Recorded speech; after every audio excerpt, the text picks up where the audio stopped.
demand our rights. We enjoy the 8-hour workday because of the 1886 Haymarket protests in Chicago. Workers bled in these streets to establish basic limits on human labor. Labor leaders like August Spies were hanged for their role in the unrest. His final words from the gallows were a warning. The day will come when our silence is more powerful than the voices you strangle today. This sacrifice eventually turned worker protection into a global moral standard. Islamic law, for example, requires an employer to pay a worker before their sweat dries. But today, that moral standard is completely failing. In Bangladesh, garment workers manufacturing global apparel brands face police violence when they protest for a living wage.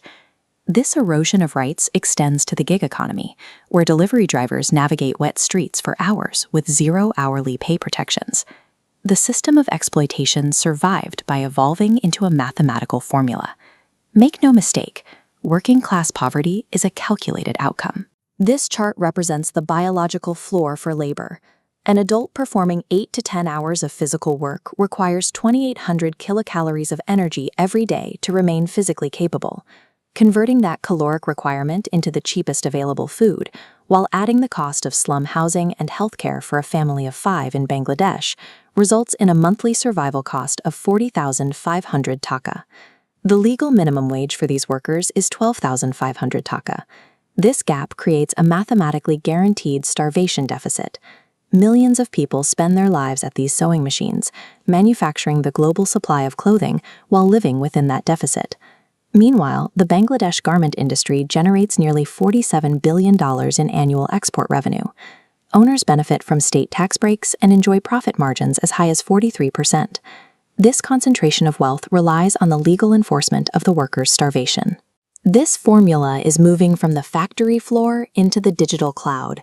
A veteran worker's 20 years of skill can now be replaced by an automated machine that operates without rest or wages. The Fourth Industrial Revolution automates these roles and displaces populations into the unregulated gig economy.